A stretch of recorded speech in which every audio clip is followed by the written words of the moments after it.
నమస్తే అండి. నేను ఈరోజు తోటకూర ఫ్రై చేసి చూపించాలనుకుంటున్నాను. ఈ తోటకూర జొన్న రొట్టెలు ఈరోజు మా ఇంట్లో టిఫిను. ఈ తోటకూర మొలకలతో చేశాను.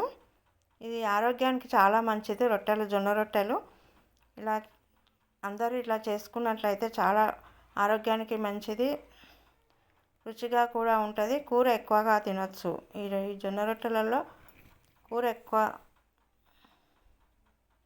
తింటాము. అన్నంలో అయితే కొంచెమే తింటాము, రొట్టెలలో అయితే కూర ఎక్కువగా తినొచ్చు. కాబట్టి ఇలా అందరూ చేసుకోవాలి. నేను ఎలా చేయాలో చేసి చూపిస్తాను. తోటకూర, మా ఇంట్లో తోటకూరను బాగా తెంపుకొచ్చి బాగా కడిగి కట్ చేసి పెట్టుకున్నాను. ఏ ఆకుకూర అయినా కడిగి కట్ చేయాలి. మొలకలు ఇలా మొలకెత్తించినవి, పెసర్లు, శనగలు, పల్లీలు ఇలా ముందు రోజు రాత్రి నానబెట్టి పొద్దున్నే మొలకెత్తినవి అవి కొన్ని తిన్న తర్వాత కొన్ని మిగిలినవి అవి చేస్తున్నాను. స్టవ్ పైన పాన్ పెట్టి కొంచెం ఆయిల్ వేసి ఉల్లిపాయలు కొంచెం వేగిన తర్వాత కొంచెం పసుపు, ఉప్పు వేసి కొంచెం సేపు ఉల్లిపాయలు మగ్గిన తర్వాత కొంచెం అల్లం వెల్లిపాయ పేస్ట్ వేయాలి. వేసుకొని కొంచెం పచ్చివాసన పోయే వరకు బాగా కలుపుకొని ఈ తోటకూరను కట్ చేసుకున్న తోటకూరను వేయాలి.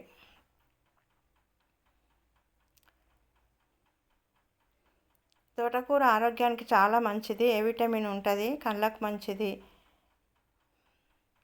చాలా మంచిది. ఇంట్లో కొంచెం ప్లేస్ ఉన్నా ఇంట్లో వేసుకున్నట్లయితే ఇలా ఎప్పుడెప్పుడు చేసుకోవచ్చు. మందులు లేకుండా తినొచ్చు.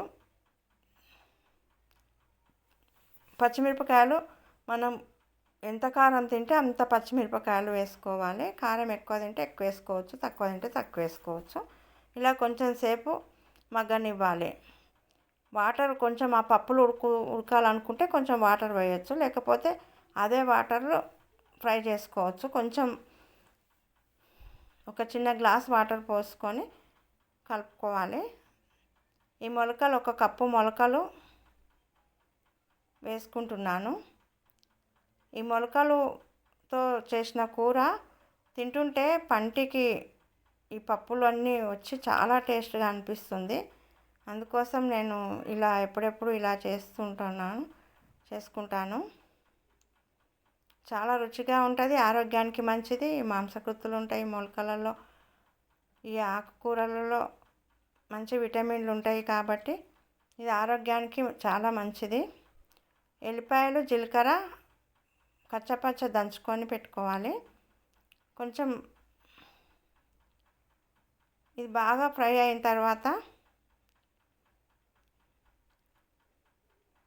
కొత్తిమీరను కడిగి వేసుకోవాలి.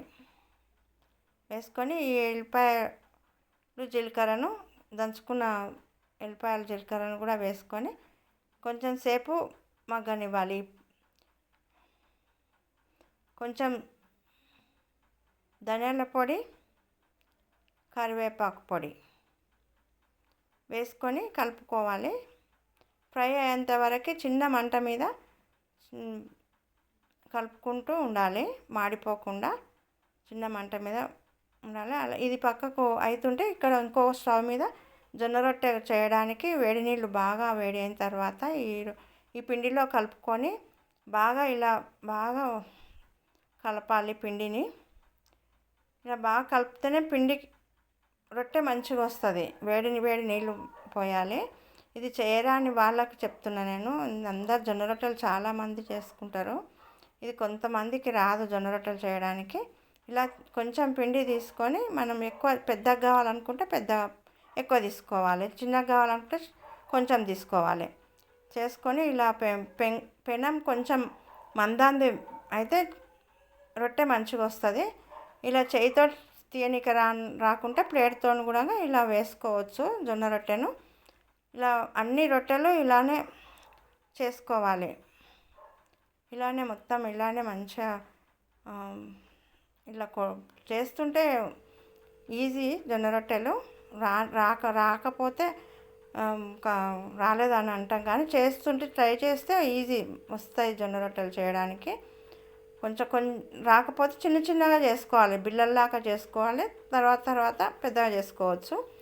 ఇలా మంచిగా కాగిన తర్వాత వాటర్ చల్లుకోవాలి. ఇలా తిప్పుకొని మంచిగా కాల్చుకోవాలి.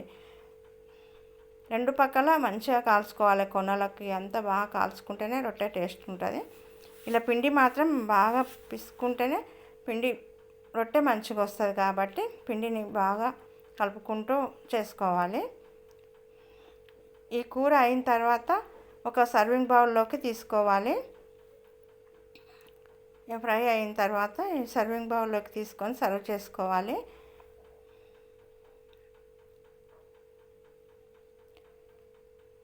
ఇది పిల్లలకైనా చాలా మంచిది, ఇష్టంగా తింటారు. ఈ పప్పులు ఉంటాయి కాబట్టి.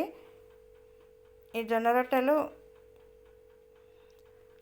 అలవాటు లేని వాళ్ళకు కూడా ఇలా చేసి తినిపిస్తే మంచిది. కాబట్టి ఇలా పిల్లలకి పెద్దలకి ఇలా చేసి పెట్టినట్లయితే ఆరోగ్యానికి చాలా మంచిది. గర్భవతులకు ఇంకా మంచిది. ఇలా తినమని చేసి పెట్టాలి వాళ్ళకి. ఆరోగ్యవంతమైన బిడ్డ పుడతాడు.